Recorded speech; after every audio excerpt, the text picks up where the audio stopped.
빌립보서 1장은 바울 사도가 빌립보 교인들에게 우선 위로를 합니다. 여러분들이 내가 감옥에 갇힌 것 때문에 많이 걱정하고 계신데, 나는 감옥에 갇혀서 예수님의 복음이 많이 증거되고 있기 때문에, 열매가 맺혀지고 있기 때문에 걱정할 것이 없다. 나는 크게 기뻐합니다. 감옥에 갇히면서 예수님의 복음이 증거된 것을 나는 크게 기뻐하니까 여러분들 걱정하지 마십시오. 그런 다음에 두 번째로 언급한 것이 삶과 죽음에 대해서 말합니다.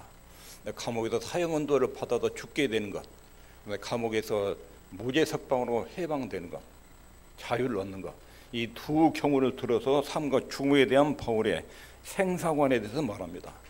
나는 살아도 그리스도를 위해 삽니다. 내 인생에서 예수님에 빠지면 인생의 의미와 목적이 없습니다. 나는 예수님 안에서 진정한 행복과 기쁨을 누립니다. 내가 사는 것이 그리스도니, 이런 삶에 대한 철학을 말하고, 죽는 것도 유익합니다. 나는 사는 것과 죽는 것 사이에 차라리 지금 빨리 이 땅을 떠나도 천국에 가는 것을 더 사모합니다. 나는 죽으면 이 땅에서 천국으로 이사를 가는 것이지 소멸된 것이 아닙니다. 죽으면 영광스러운 하늘나라에 가기 때문에 나한테는 행복합니다. 죽음에 대해서도 또렷하게 신앙을 고백합니다. 살아도 주님을 위해서, 죽어도 천국에 가니까 좋고, 살아도 좋고 죽어도 좋고, 이런 생사관을 가지고 나온 다음에 그 다음에 오늘 본문에서 그러면 이 땅에 사는 동안 어떻게 살아야 할 것이냐, 목숨이 붙어서 죽는 순간까지 어떤 태도로 남은 인생을 살아야 되느냐, 이 부분을 오늘 본문에서 말합니다. 그것이 복음에 합당하게 생활하라, 이렇게 말합니다. 이것은 초대교회 시대도 그렇고 오늘날 시대에도 그렇고 모든 성도들의 삶의 가치관이 이렇게 돼야 정상입니다. 사람들이 교회를 보는 시각이 있습니다. 교회에 다닌 사람들, 초대교회는 특별히 예수 믿는 사람들이 많이 죽음을 당했습니다. 선교를 당하면서도 이들의 얼굴에 굉장한 평화가 있고 기쁨이 있었습니다. 로마 사람들 그걸 굉장히 궁금해했습니다. 저 사람들 속에는 도대체 무엇이 들어있길래 죽음 앞에서도 저렇게 죽음을 피하지 않고, 나 예수 안 믿겠습니다 그러면 바로 살거든요. 근데 그 말을 안 하고 사자밥이 돼가고 불에 타서 죽어가는 거예요. 그러면서도 그 앞에서 찬송을 부르고 얼굴에 평화가 있고 기쁨이 있는 거예요. 로마 사람들이 크게 궁금증을 갖는 것이지요. 그 사람들 속에 도대체 뭐가 있길래 죽음 앞에서 저렇게 태어나고 찬송하고 즐겁게 죽음을 맞이할 수 있는가, 사후 세계에 대해서 어떤 확신을 가졌는가, 저 사람들 속에는 도대체 뭘 믿고 있는가, 굉장히 궁금했던 것입니다. 지금 시대도 마찬가지입니다. 사람들은 시대가 굉장히 급하게 돌아가면서 굉장히 불안감을 느끼고 또 절망 가운데 삽니다. 옛날 복음, 성경적 복음이 인생에게 희망을 줄 수 있느냐, 이게 불신자들이 교회를 바라보면서 늘 답을 찾고 있는 부분입니다. 교회에 가면 인생에 대한 소망이 있느냐, 교회를 다니면 교회가 전하는 내용이 과연 우리 인생에 의미를 가져다 줄 수 있느냐, 이런 시각으로 교회를 늘 보는데 교회가 그 답을 내놓지 못하는 거예요. 한국교회 성도의 삶이 그 답을 내지 못하니까 성질을 부리면서 교회를 막 욕을 하는 것으로 반응을 합니다. 사람들은 옛 복음, 성경적 진리가 우리에게 무엇을 줄 수 있느냐 하는 궁금증을 가지고 오늘날도 교회를 주시하고 있습니다. 그리고 교회는 그 답을 가지고 살아갑니다. 이게 성도의 생활과 언어와 인격적인 삶을 통해 답을 주는 것입니다. 우리가 믿고 있는 복음은 사람들에게 굉장히 매력적인 것입니다. 굉장히 아름답고 고귀한 가치가 있는 것입니다. 인생의 본질을 다루고 또렷한 답을 내기 때문에 그런 것입니다. 그래서 사도 바울은 복음에 합당하게 생활하라, 복음에 합당하게 생활하는 말을 어떻게 전개하고 가르치고 있는지, 먼저 교리 다음에 생활을 언급합니다. 이 부분이 굉장히 중요합니다. 복음을 믿는 결과로 행동이 발생합니다. 기독교의 이 도덕성, 기독교의 윤리는 복음 진리에서 나오는 것입니다. 하나님과 예수님을 만나고 그분의 의뢰를 받고 하나님의 사랑을 깨달으면 그때 기독교 윤리라는 것이 나옵니다. 윤리가 먼저가 아닙니다. 복음에 합당한 생활, 이 생활이 먼저가 아니라 먼저 복음을 알아야 됩니다. 복음을 알고 믿고 깨달으면 생활이 나옵니다. 그 생활이 도덕성, 윤리적인 것으로 나타납니다. 복음을 믿은 결과로 행동이 발생합니다. 우리 모든 행동은 믿음의 결과로 나온 것입니다. 행동을 하면 믿음이 생기는 것이 아니라 믿음의 결과로 행동이 나온 것입니다. 신약 성경은 세상의 도덕성에 대해서 무관심합니다. 그렇게 언급하지 않습니다. 타락한 인간에게는 죄에 기대할 것이 없습니다. 하나님을 믿지 않는 인간에게는 하나님이 어떤 도덕성을 기대하지 않습니다. 하나님께 돌아가기 전에는, 거듭나기 전에는 인간이 가망이 없습니다. 신약 성경이 말하는 인간론입니다. 디도서 3장 3절에 우리도 전에는 이 말은 예수 믿기 전에는 어리석은 자요, 순종치 아니한 자요, 속은 자요, 각색 정욕과 행락의 종노릇한 자요, 악독과 토교로 지낸 자요, 가증스러운 자요, 피참 미워한 자였다. 예수 믿기 전에는 죄밖에 지을 수 없다. 가망이 없었다는 것입니다. 이사 시편 51편 5절에 내가 죄악 중에 출생하였으며 모친이 죄 중에 나를 잉태하였나이다. 하나님을 만나기 전에는 인간은 완전히 죄의 노예 상태에 있다는 것입니다. 이것이 하나님 만나기 전에 인간에 대한 내용입니다. 이게 성경이 말하는 인간론입니다. 예수님을 믿기 전에 예수 안 믿는 사람들에게 전할 수 있는 메시지는 한 가지뿐입니다. 회개하고 예수 믿고 돌아오십시오. 예수 안 믿는 사람들에게 착하게 살아라, 깨끗하게 살아라, 이런 말은 다 쓸데없는 이야기입니다. 거듭나지 않은 사람에게 그렇게 복음이 합당한 생활이 불가능합니다. 불신자에게 전할 메시지는 예수 믿고 회개하고 하나님께로 돌아오십시오. 그 외에는 전할 메시지가 없습니다. 하나님 안 믿는 사람에게 무슨 축복을 말할 것입니까? 도덕적인 권면을 말할 것입니까? 예수 믿고 돌아와야 죄 용서하고 하나님의 자녀가 된다. 그 외에는 불신자에게 전할 메시지가 없는 것입니다. 복음에 합당하게 생활하는 것, 이것은 예수 믿는 사람들에게만 가능한 내용입니다. 예수 믿는 사람들에게 복음에 합당한 생활을 지금 말하고 있는 것입니다. 기독교의 행위와 행동은 복음 진리의 기초를 두고 나오는 것입니다. 먼저 복음에 합당한 생활이 아닌 것, 이것이 아닙니다. 몇 가지 목록표를 가지고 자신을 점검하는 것, 이런 것이 복음에 합당한 생활이 아닙니다. 금지 조항, 억제 조항을 모아놓는 것이 복음에 합당한 생활이 아닙니다. 예를 들면 담배 피지 마십시오, 술 먹지 마십시오, 주일날 교회 가야 됩니다. 이런 내용들이 복음에 합당한 생활이 아닙니다. 복음에 합당해 사는 것은 몇 가지 죄를 짓지 않는 것, 이런 것도 아닙니다. 복음에 합당한 사람은 십계명을 순종하는 것, 그런 정도의 삶이 복음에 합당한 생활이 아닙니다. 복음에 합당한 사람은 단순한 법령이나 어떤 명령을 지키는 것, 이런 것들이 복음에 합당한 생활이 아닙니다. 복음에 합당한 생활은 어떤 목록표를 가지고 그 목록표에 따라서 자기 말과 행동을 점검해 나가는 것, 이런 생활도 복음에 합당한 생활은 아닙니다. 이것이 먼저 아닌 것입니다. 합당하게, 이 말은 걸맞게, 그런 뜻입니다. 걸맞게, 복음에 걸맞게, 복음의 초와 일치를 이루는 삶. 합당하기 말은 걸맞게. 이걸 쉽게 설명하면 우리가 옷 입는 것에 대해서 생각해 볼 수 있습니다. 옷을 입을 때 예배당에 갈 때 옷 입는 것하고 놀러 갈 때 옷 입는 것하고 해수욕장에 갈 때 옷 입는 것하고 걸맞는 옷이 있습니다.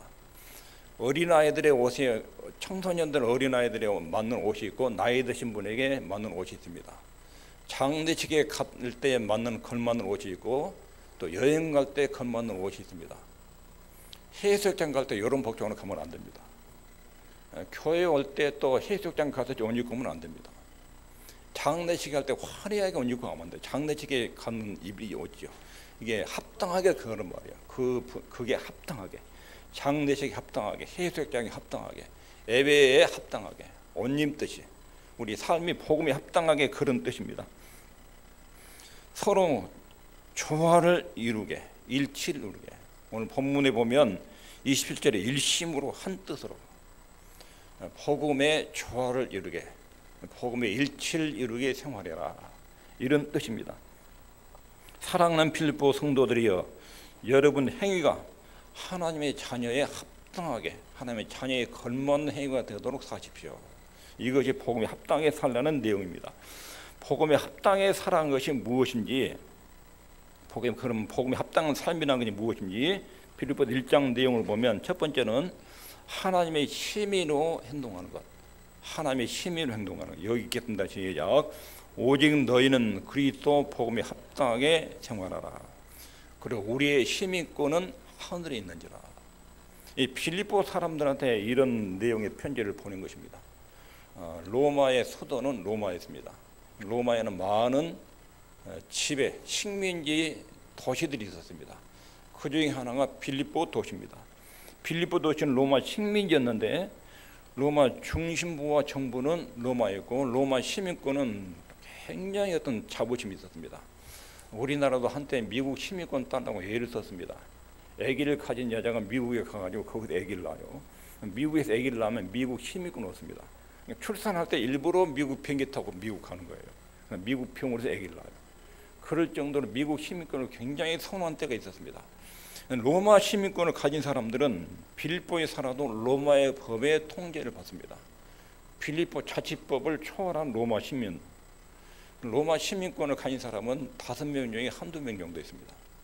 로마 시민권자는 시민권을 딱 제시하면 어디 법적에 경찰서는 어디 가든지 로마 시민으로도 보호를 받습니다.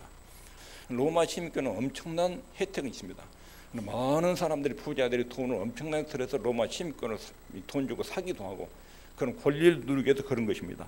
빌립보에 사는 로마 시민들, 이 사람들이 로마 시민권에 대한 굉장한 자부심을 갖고 있는데 빌립보 성도들이 바울이 하는 말이 여러분들은 하늘나라의 시민권을 가지고 있습니다. 이 땅의 국민으로 살지만 여러분들은 한나라 백성으로 이 땅을 살고 있습니다.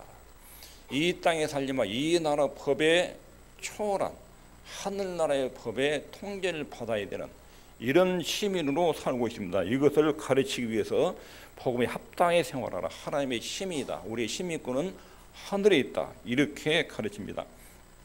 우리는 이 세상을 전부로 알고 사는 사람들이 아닙니다. 하나님을 모르는 사람들은 이 땅이 전부입니다. 하나님을 믿는 사람은 죽은 다음에 천국이 있고 천국이 전부입니다. 이 땅은 일부 임시적으로 지나가는 척도에 불과합니다. 이것이 시민권을 천국에 두고 사는 사람입니다. 이것이 복음에 합당하게 사는 것입니다. 여러분과 저는 꼭 기억해야 될 것이 독특하고 구별되고 성별된 사람들입니다.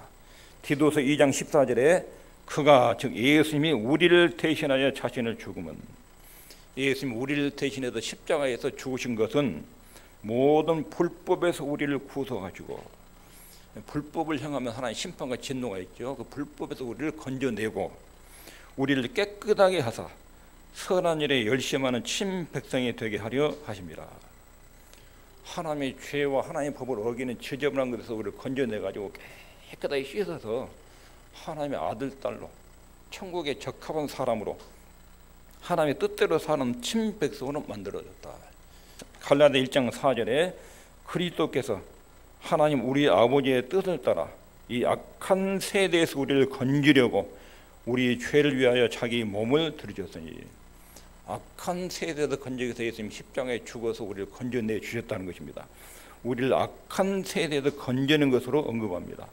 이것이 그리스도의 삶입니다. 예수 믿는 사람은 세상으로부터 구별된 신분을 가지고 있습니다.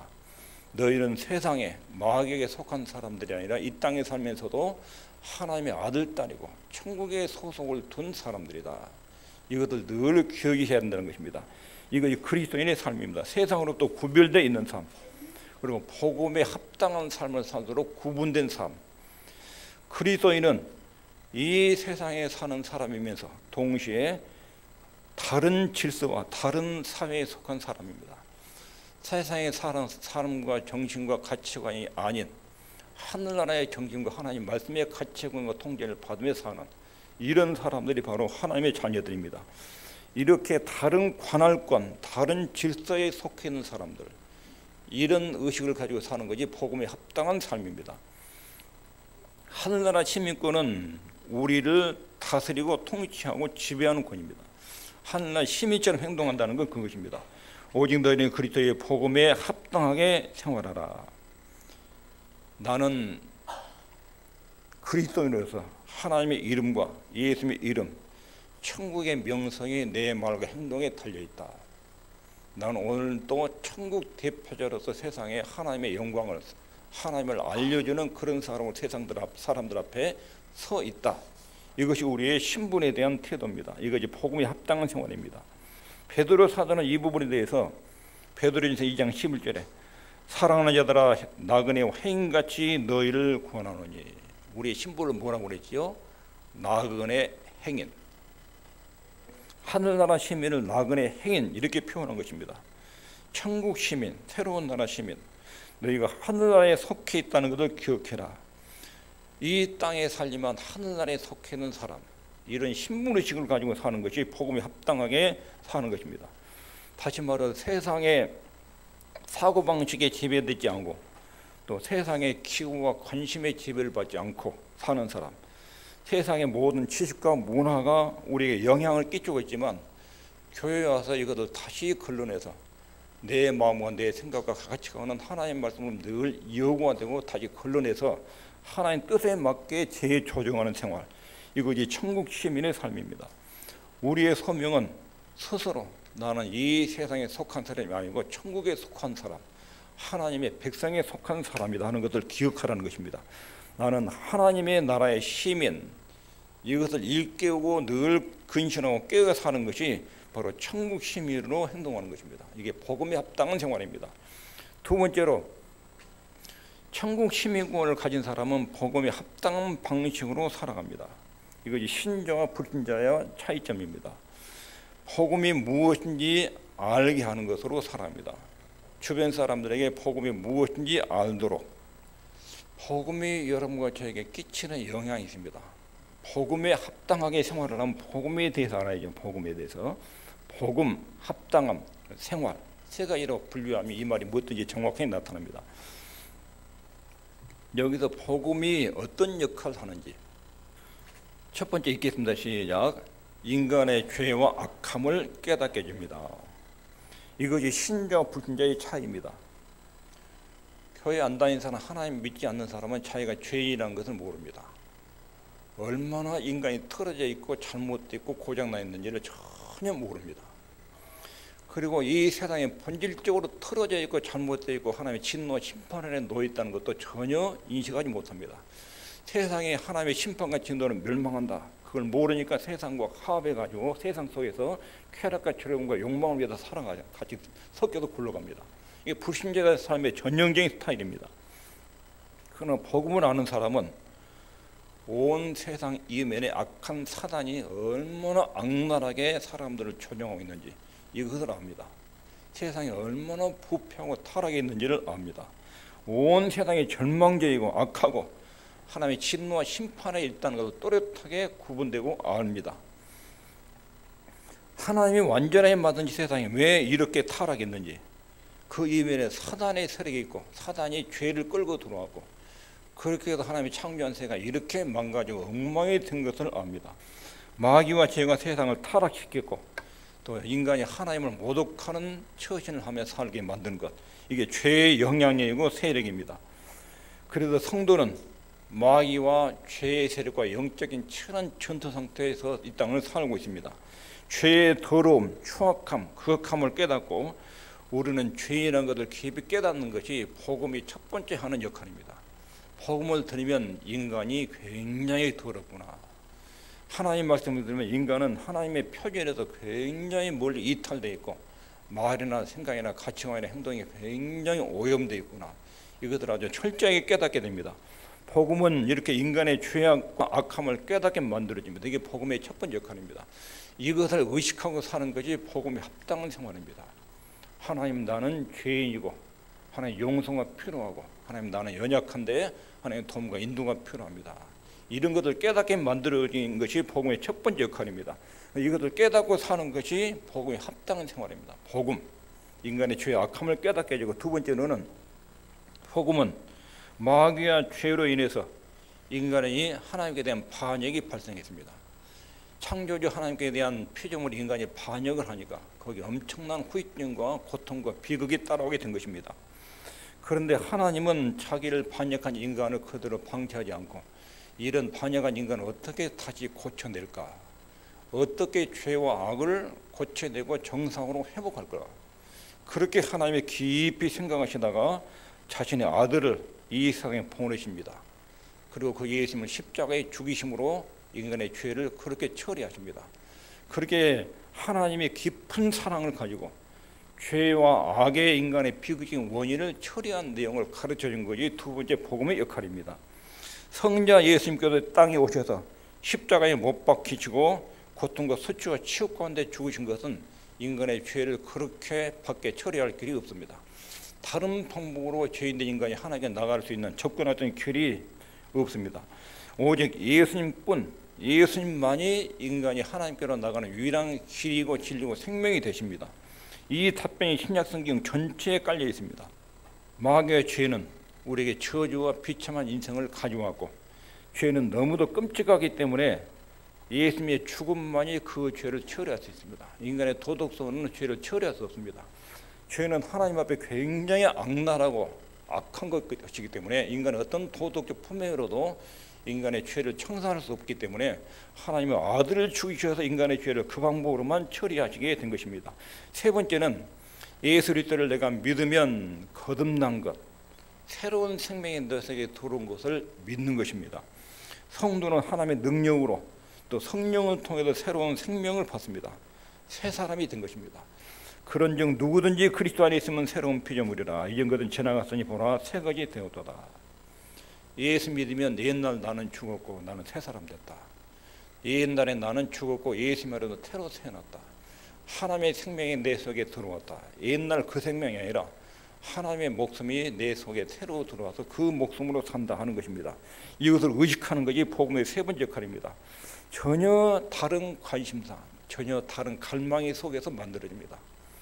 예수 믿기 전에는 어떻게 하면 잘 먹고 살까, 쾌락을 즐길까, 재미있게 살까, 이런 것이 삶의 관심사 있는데, 예수 믿고 나면 어떻게 바르게 살까, 어떻게 나를 만드신 하나님을 기쁘게 할까, 어떻게 하나님의 영광을 위한 아름다운 인생이 되게 할까, 관심 영역이 완전히 바뀝니다. 이게 생명의 새로운 생명이 우리 속에서 작동하면 그런 원리가 우리 속에서 작용되게 된 것입니다.